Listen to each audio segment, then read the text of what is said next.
The first competition I swam, like I won the best female swimmer cup. And I think like this is when I realized, okay, I want to keep going. Really? Yeah. It was like a light switch that went off for you. When you join a team, it's like so different. You have to keep up with their intervals and like their competitiveness and like just like being from Egypt in the US, like from having all the help to like doing everything on your own and being so you went from being a big fish in Egypt to a small fish in the US. Exactly. And you had to cope with that. Honestly, I wouldn't have done anything from like start to finish without my family and my brother, like my parents and my brother. You know, a lot of countries around the world, each sport has its kind of ecosystem. Yeah. So you're trying to develop the ecosystem, right? Honestly, you're gonna make fun of me, but like my guilty pleasure is watching the Kardashians. No way. We know you in Egypt, of course, as our premier swimming champ. You are, in my books, a very young woman. But I think in swimming years, you are a very experienced athlete at this point. Yes. So tell me a little bit about the early years. I know you began swimming at the age of 4. Why swimming? Why not something else? I think like when we first started, my parents and I wanted my brother and I to just learn how to swim. So whenever we have to go to like any vacation, holidays, like there's beach, like Red Sea, anything, like we would know how to swim. Because like drowning is definitely something we did not want to be exposed to. So my parents just started us as like, you guys need to learn how to swim and then you guys can decide whether you want to continue or not. And then literally just coaches started telling my parents like, we see a lot of potential in Farida. She should join like the age group swim team and see what happens. So this is like literally how it started. That's amazing. And then I read somewhere that around the age of maybe 9 or 10, you wanted to just investigate or get to know a bit more synchronized swimming. Yeah. And I think it's every girl's dream, right? Yeah. To wear the nice little outfits and be in the water. Yeah. So you did that for a bit? Yeah. So like literally the best thing about swimming is the water. But unfortunately, sometimes it gets like pretty repetitive because, you know, like you swim back and forth, like laps, just it kind of gets boring sometimes. Yeah. And I wanted to like do something different and like honestly just synchronized swimming, just like looking from the outside, you see the music, like the makeup, the hair, you know, the dancing in the water. So that like looked very attractive to me and I wanted to like try it out and like try to mix it up a little bit with swimming. So that's why I decided to like try it out and see, but then I went back to swimming. And what made you realize it wasn't for you? Honestly, I felt like for me, I enjoyed like competing against myself. Like I'm competing against a time and like whoever touches the wall first is obviously like the first person to win. But I think with synchronized swimming, it was like very hard for me to like, for it to be very subjective. It's not necessarily an objective sport. So like you improve based on like, you know, the judges and the judgment of others. Exactly. Yeah. And I think like I enjoyed the competitiveness of swimming more because I'm a very competitive person. And I think that's what like made me want to go back to swimming. Yeah. Kaman, also, I think the fact that synchronized swimming, you're in a team. Yeah. That can be fun, but it can also be hard. It is, to always do everything as a group. Yeah, it was like really hard too because like our practices could go up to like 7 hours in the water when it comes to synchronized swimming. And then swimming, it was just 2 hours max. Like even if it's like twice a day, if it's like only 2 hours, like one shot. And I think like with school and high school and studies and everything, it was just like so hard to do both. Yeah. And I think like I just realized like I need to pick one and I decided to pick swimming. So when you went back to swimming, you hit the ground running, right? Yeah. So age 11. You won your first tournament, right? Yeah. So the age of 11 is like the first national competition. So like in swimming, you have to do like star 1, star 2, star 3. And then your first official like formal competition is when you're 11. And then like literally I joined the national team when I was 12. So it literally just like happened so fast. Like obviously the first competition, you're not really aware of like who's fast and who's like someone I should like keep an eye on. So you just literally swim like with a lot of freedom and just like enjoyment. And sometimes like I always miss that feeling because like Yeah, obviously of course. the older you get, like the more expectations Yeah. and pressure. But the first competition I swam, like I won the best female swimmer cup. And I think like this is when I realized, okay, I want to keep going. Really? Yeah. It was like a light switch that went Yeah. off for you. Yeah, exactly. And how did it feel at that age to be doing something so competitive when most of your friends are not? I think like at that age, I still had all my friends like on the swim team. I think like the hardest part was like the last few years of high school. So the last few years, like I think it was harder because like I started to become more alone in Yeah. my sport and in that lifestyle. So like all my friends would travel for summer vacation, like would go out whenever. Like the hardest part for me was like I can't go out. I have to sleep early because I have to wake up early. Yeah. I can't travel because I have to train because I have a swimming competition. And I think like that was the hardest part. And that takes so much discipline, Farida. It does. For a young person, you know, you're gonna want to say, I want to go out tonight, Yeah. you know? Honestly, like I can't lie, like it wasn't easy at Yeah, all. And I yeah. think like with the support of my parents, and like honestly, this is the age where I think parents can like push a little bit because like they know better. And like this is the age where you're like, you want to be a teenager, you want to have fun, but course. like sometimes that little push, obviously in a healthy way, Yeah. is important if you see a potential or talent Yeah. like with your kid. I also think that at the age of like 17, 18, you kind of know yourself and you know what your abilities are. So you can also say, actually, you know what, this isn't for me anymore. Yeah. And I will stop and I'll move on to something else. But Yeah. you obviously felt, no, it's worth it. I'm getting something out of this. Like for sure I've had like hardships. Like I've like at one point, like I think I was 17. I was like debating whether I should like quit or keep going. Like at that age, I had a very important competition. It was like Junior World Championships and it was like August. So it's literally like my full summer is gone because I have to train. Like I didn't have any like fun times with my family or my friends, and like we all had to just like stay in Cairo and train for that competition. And I remember being like so sad and crying. I'm like, I don't want to do this anymore. I want to be with my friends. And like I literally had to sit down with my parents. I'm like, I think I'm just gonna quit after that competition. It was too late to back out because it was literally like a few weeks away. Right. And I was just like, I gave my commitment, I gave my word. But this is when I said like, I'm gonna compete. And I think that would be it. I don't think I would like, I wanted to take it any further. And then you won. I won and broke the junior world record. So obviously after that, everything you talked about, you forget. And like you just like have this new motivation and encouragement to continue. That's amazing. But I guess also your parents sacrificed, right? They did. For something like that and maybe even your brother. Is he older or younger? So my brother is 4 years older, and I think we literally started the journey together. And honestly, I wouldn't have done anything from like start to finish without my family and my brother, like my parents and my brother.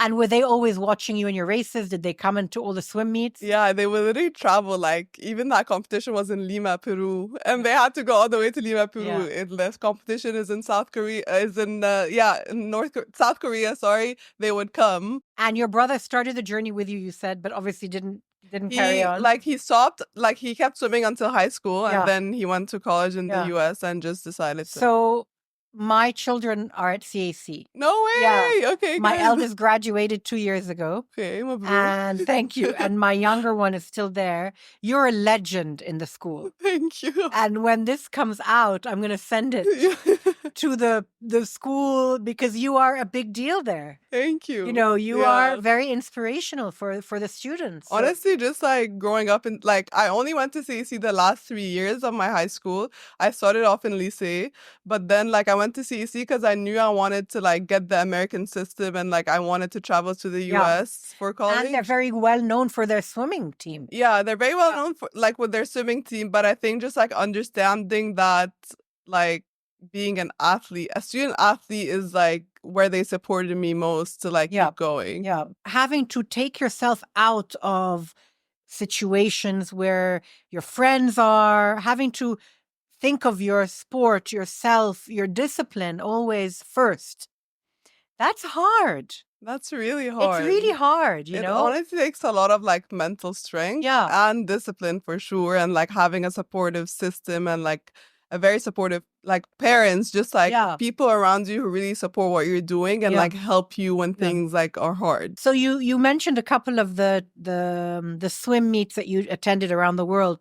Of those early ones, which do you consider to be a turning point for you? I would definitely say like the one in Lima, Lima. Peru, like Junior Worlds. It was 2011. It was literally like right after the revolution. So like everyone was not really focused on swimming. So I was literally just like in it alone completely. And at that point, you have a coach?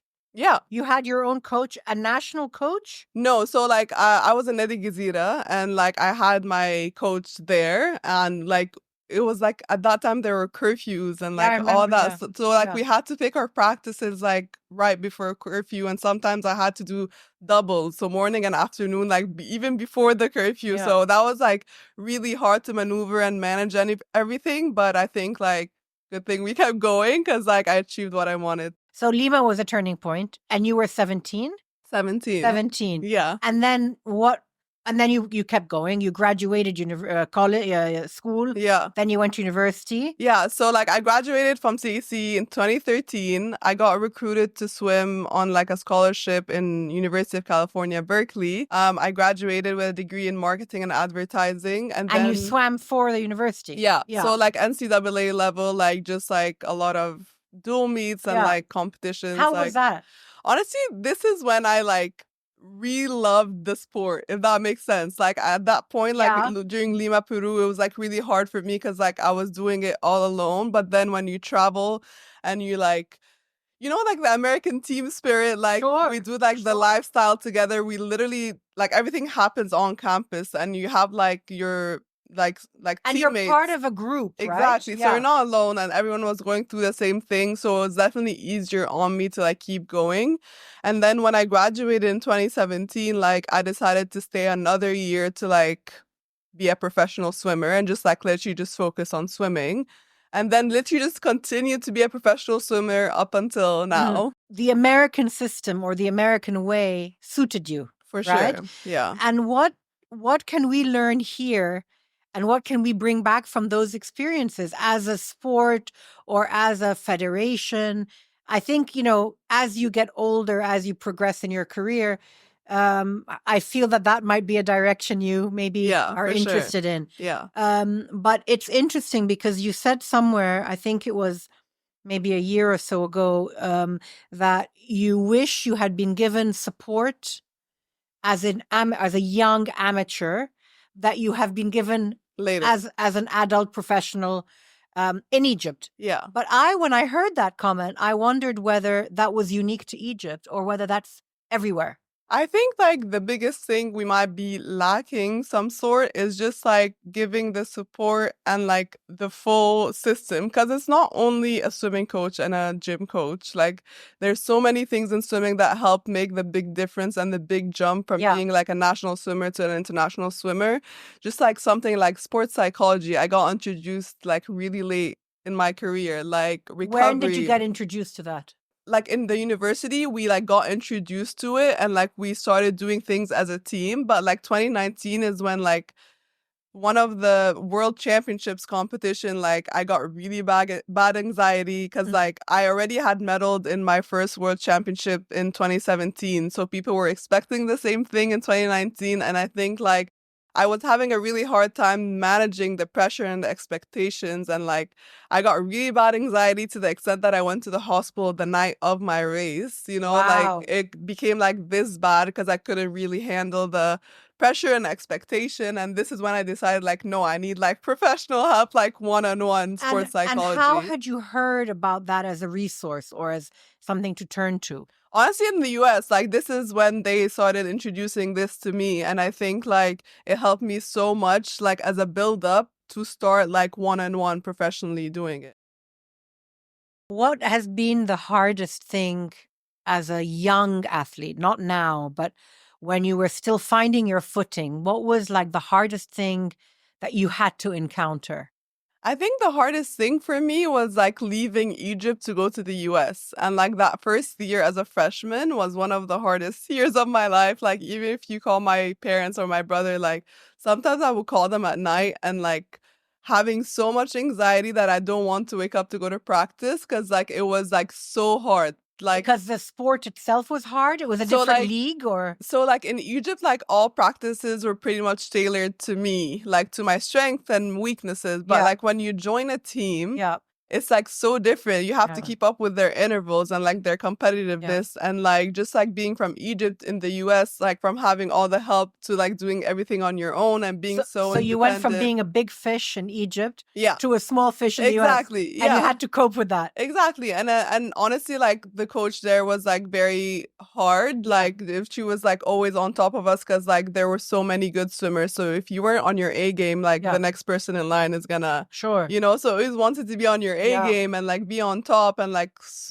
always swim your fastest, but also from going to like having parents and support system helping you and doing everything to doing everything on your own with like balancing the school and college. And Yeah.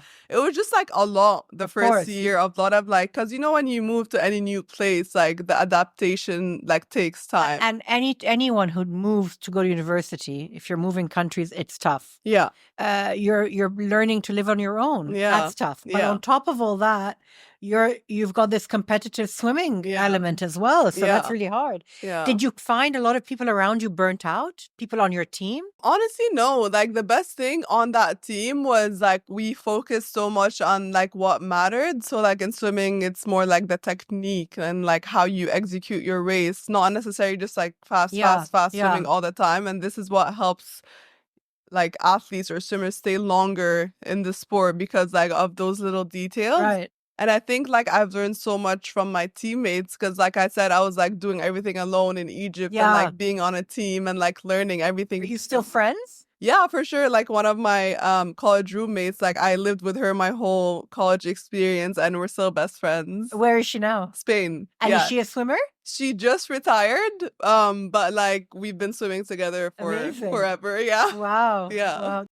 So you're very much a role model now.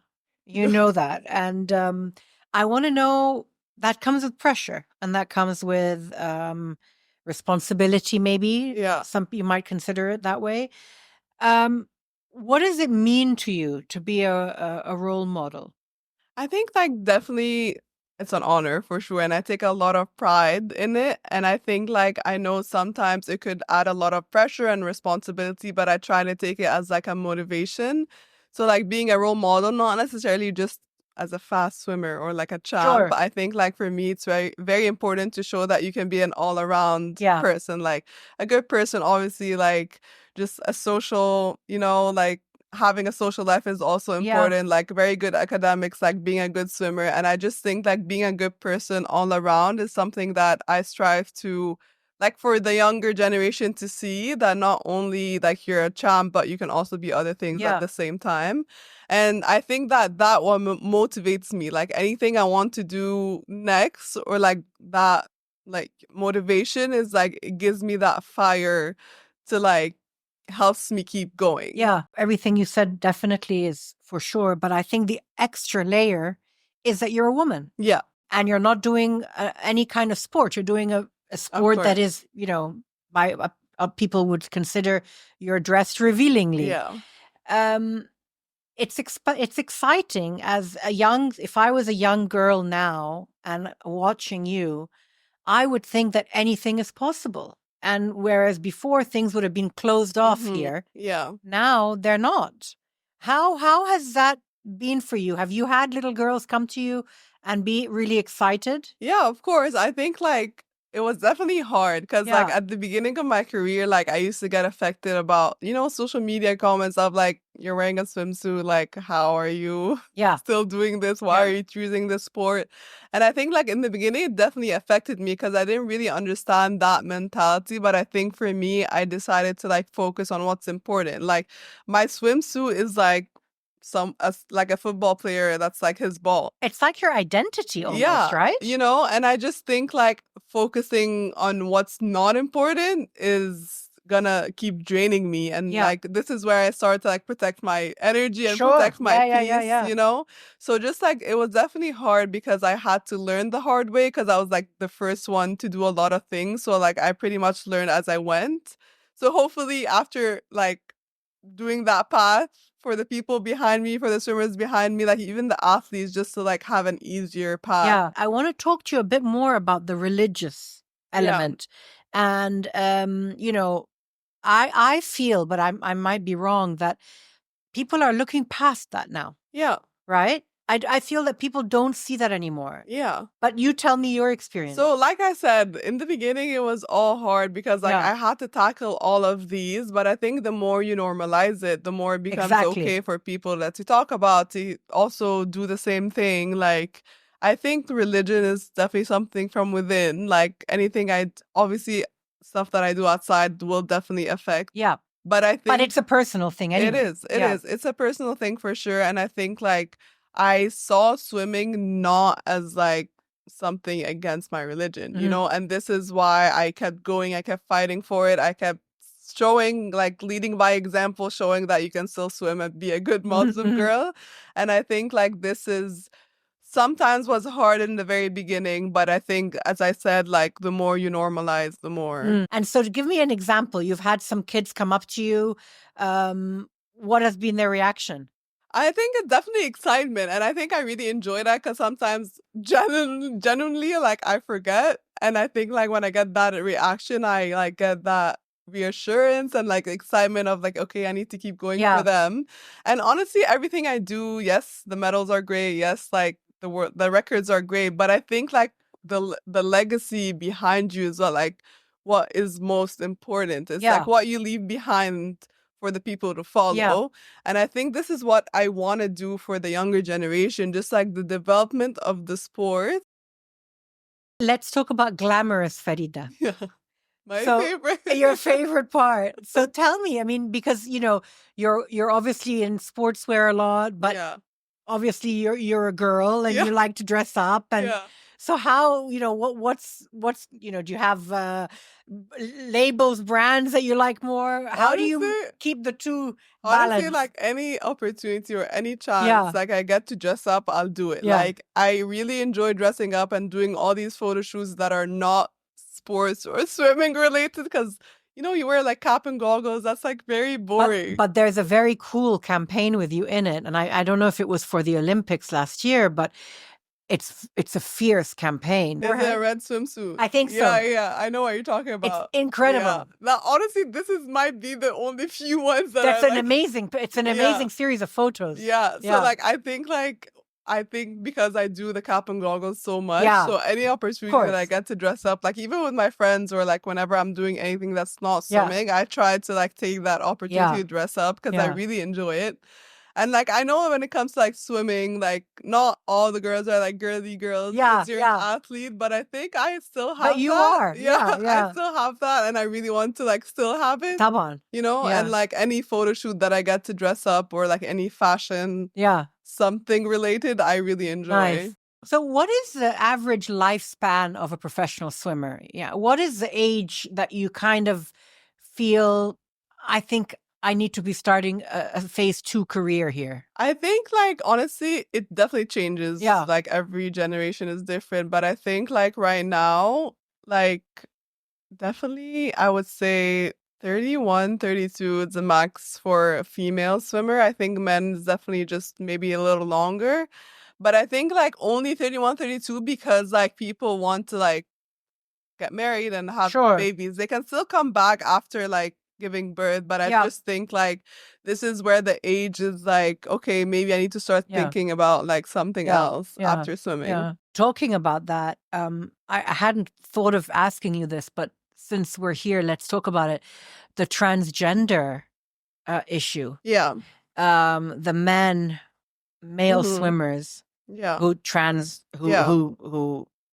transitioned and are now swimming in female races. I'm horrified by this. I honestly don't think it's fair. Because at the end of the day, they are male. You know, and like they could have been. The anatomy is different. Exactly. The anatomy is different. Like, you can't compare at the end of the day because like men are always going to be faster than women. No matter how hard they try women to like be faster, it's never going to be the same. And this is where I feel like it could be tricky because it's not fair to the women. Of course. You know? It just seems so strange to me. Yeah. And so obviously unnatural. Yeah. You know, men are faster.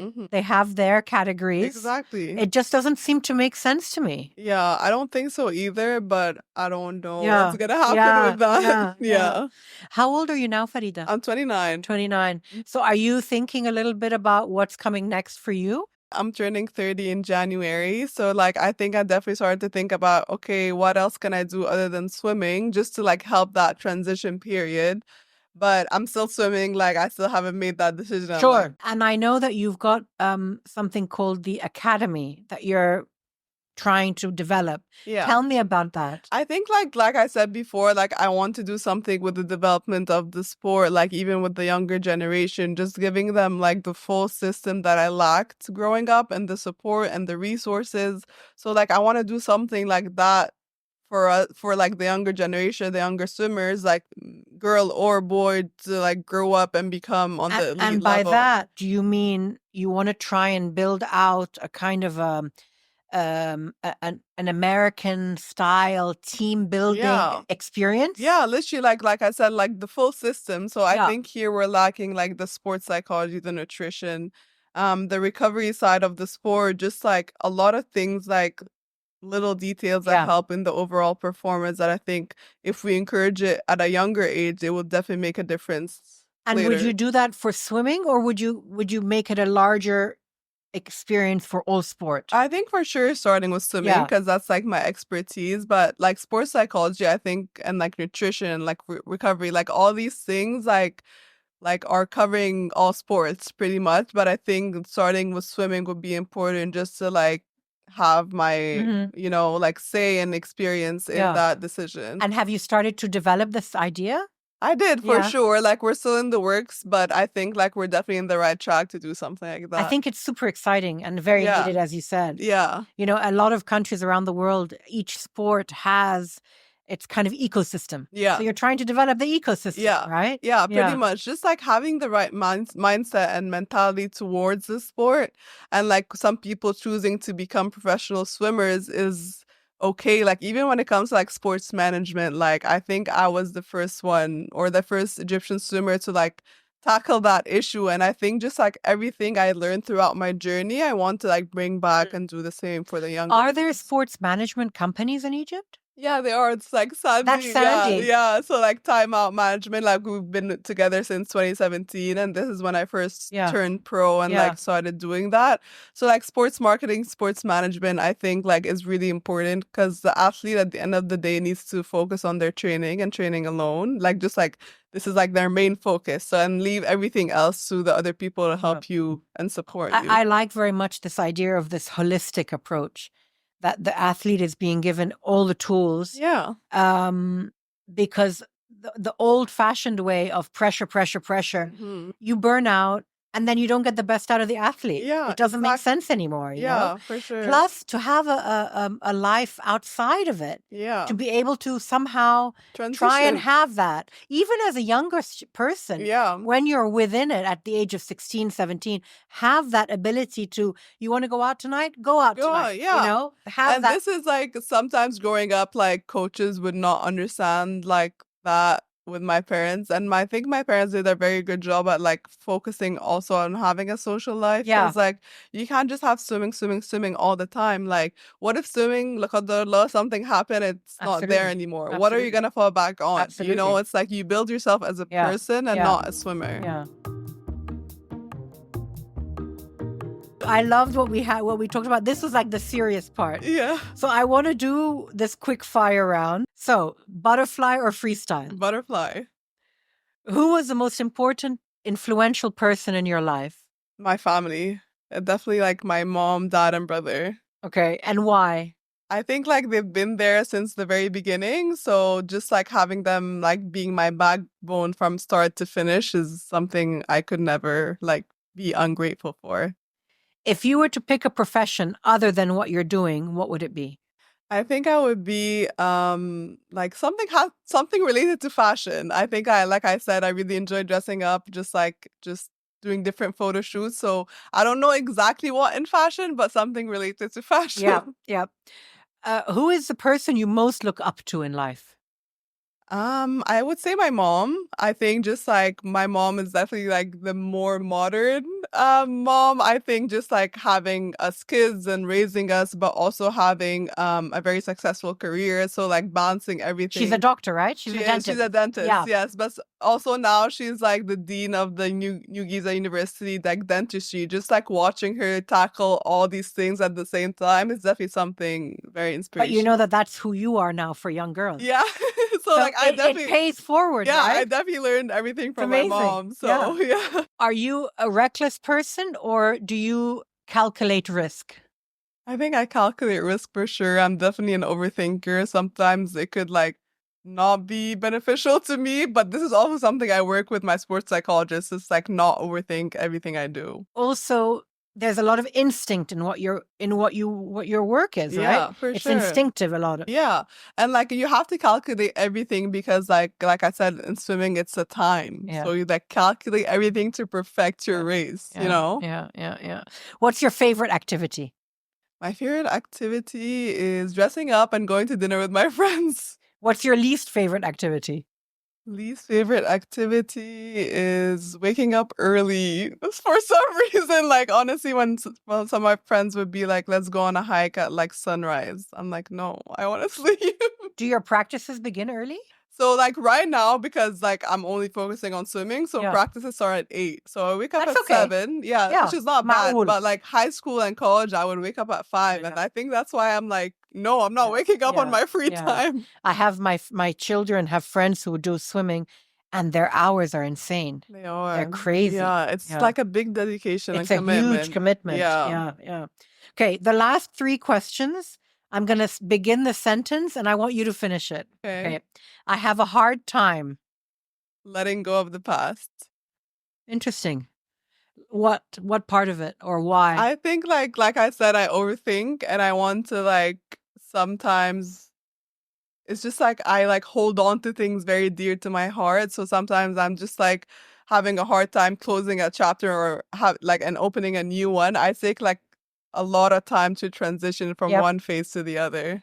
Do you replay races in your head? Yeah, and this is where also like something I do is visualization. So like I pretty much like visualize my race before starting and even like after, like in my head, like how did I tackle it before going in, you know? Interesting. Yeah. And then you learn from that. You're like, okay, I should have done it this way and for next time. Because sometimes like in the water, you forget what you did because like you're in the moment. Yeah. But like when you go back and watch it, you like, oh, I did that instead of this. And then just like you learn. Yeah. I can't get through the weekend without watching TV.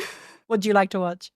Honestly, you're gonna make fun of me, but like my guilty pleasure is watching the Kardashians. No way.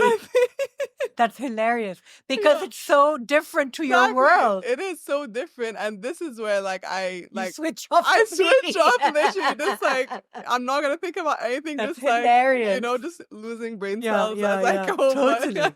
Totally. But it's so entertaining. It is so entertaining. But there are new shows now that are in the Middle East, like Dubai Bling. I've watched Blind Date Habibi or one of Blind Habibi. Blind Spot, whatever it is. It's hilarious. Honestly, like reality TV is my guilty pleasure for sure. Because it does take you into another world. It does. And why not just escape for a little bit? Why not? Last question or last thing. I get joy from spending time with my friends. Nice. Yeah. Fantastic. Thank you, Farida. Thank you so much. That was really fun. That was fun. Thank you so much. No, of course.